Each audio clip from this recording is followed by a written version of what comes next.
Shalom, selamat pagi para pendengar Blessing Morning yang dikasihi Tuhan. Bersyukur kepada Tuhan pada pagi hari ini kita bisa berjumpa kembali dalam keadaan yang sehat oleh karena pemeliharaan Tuhan sepanjang malam kita boleh beristirahat. Marilah kita akan merenungkan firman Tuhan untuk mendasari semua aktivitas kita sepanjang hari ini. Firman Tuhan pada pagi ini terambil dari kitab Injil Matius pasal yang ke-14 ayat 1 sampai 5. Nanti Ibu Emma akan membacakan ayat-ayat ini. Injil Matius pasal 14 ayat 1 sampai 5.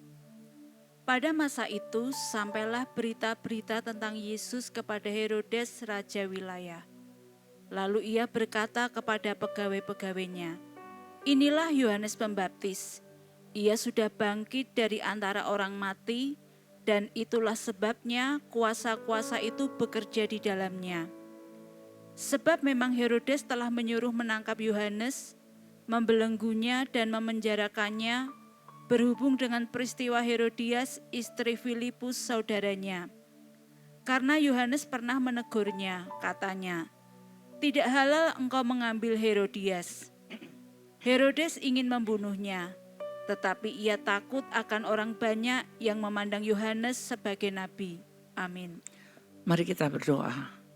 Terima kasih Tuhan untuk firman-Mu yang Kau berikan kepada kami, supaya kami boleh senantiasa belajar memahami apa yang diajarkan oleh firman Tuhan, dan kami akan taat kepada kehendak Tuhan. Di dalam nama Tuhan Yesus Kristus, Engkau mengurapi hamba-Mu untuk menyampaikan suara kebenaran ini. Amin.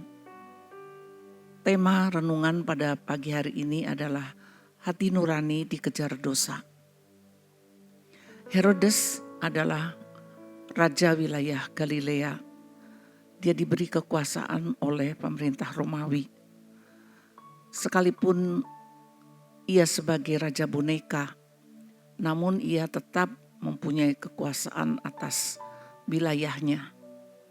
Akan tetapi ia tidak menggunakan kekuasaannya itu dengan bijaksana, karena ia telah mengambil Herodias, istri dari Filipus, saudaranya sendiri. Dan Yohanes telah pernah menegurnya dengan keras bahwa tidak halal ia mengambil istri saudaranya. Namun Herodes tidak menghiraukan teguran daripada Yohanes Pembaptis itu.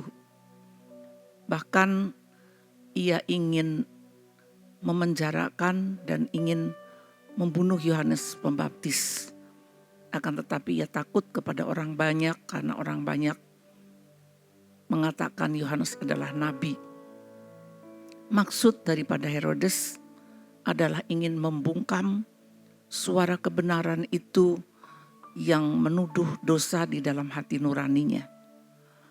Oleh karena itu, ketika Tuhan Yesus mulai bekerja, melakukan banyak mujizat, dan berita itu sampai kepada Herodes, maka ia berkata kepada pegawainya bahwa itulah Yohanes Pembaptis yang bangkit kembali. Hal ini bisa terjadi oleh karena hati nuraninya menuduh akan dosanya yang pernah ditegur oleh Yohanes Pembaptis. Namun selanjutnya pun ia tetap terpaksa membunuh Yohanes Pembaptis karena janjinya kepada anak gadis Herodias yang meminta kepala Yohanes Pembaptis setelah ia mempersembahkan tarian pada hari ulang tahun Herodes. Herodes amat sedih. Namun demikian, suara kebenaran itu tetap menuduh di dalam hati nuraninya. Banyak orang Kristen yang sudah sering mendengar teguran firman Tuhan tentang dosa-dosa yang dilakukan, seperti misalnya mencuri, menipu, berselingkuh, menjadi istri simpanan orang, dan lain sebagainya.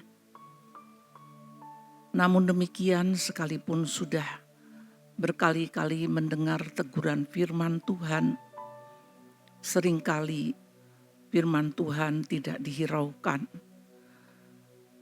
Janganlah kita memelihara dosa yang kita sadari bahwa memang itu adalah dosa di hadapan Tuhan. Janganlah kita meniru Herodes yang tidak menghiraukan teguran seorang nabi Tuhan. Memelihara dosa adalah sebuah penderitaan bagi kita. Orang yang seperti ini tidak akan dapat hidup tenteram. Oleh karena itu, marilah kita ingat firman Tuhan yang tertulis di dalam surat 1 Yohanes 1 ayat 9 yang mengatakan, "Jikalau engkau mengaku dosamu, Allah itu setia dan adil. Ia akan mengampunimu dan Ia akan menguduskan engkau." Biarlah pada pagi hari ini, ketika saudara-saudara mendengarkan renungan ini, kiranya renungan ini dapat menyadarkan saudara untuk berhenti berbuat dosa, mengakhiri perselingkuhan, mengembalikan hewan curian atau barang apapun yang saudara pinjam, uang dan yang lain yang saudara janjikan untuk kembalikan tetapi belum dikembalikan. Biarlah ini tidak menjadi tuduhan di dalam hati nurani saudara.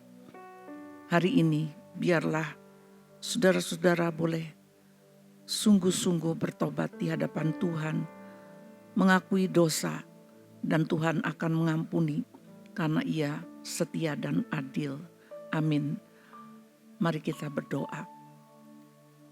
Kami mengucap syukur kepadamu Bapa di surga, karena firman Tuhan mengingatkan kepada kami, supaya kami jangan tinggal di dalam dosa yang sudah lama Engkau tegur dan ingatkan.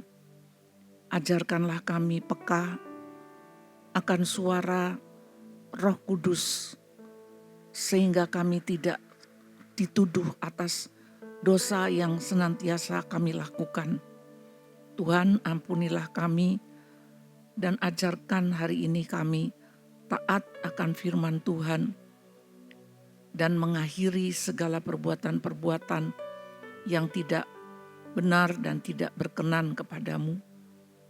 Engkau menguduskan kami kembali ya Tuhan, daripada segala ikatan-ikatan jerat daripada dosa. Di dalam nama Tuhan Yesus Kristus kami berdoa dan mengucap syukur. Terimalah berkat Tuhan. Tuhan memberkati engkau dan melindungi engkau. Tuhan menyinari engkau dengan wajah-Nya dan memberikan engkau kasih karunia. Tuhan menghadapkan wajah-Nya kepadamu dan memberikan engkau damai sejahtera. Kiranya rahmat, anugerah dari Allah Bapa, kasih dan pengampunan dari Tuhan Yesus Kristus, serta persekutuan dengan Roh-Nya yang kudus, senantiasa ada dalam hidup kita sampai selama-lamanya. Amin.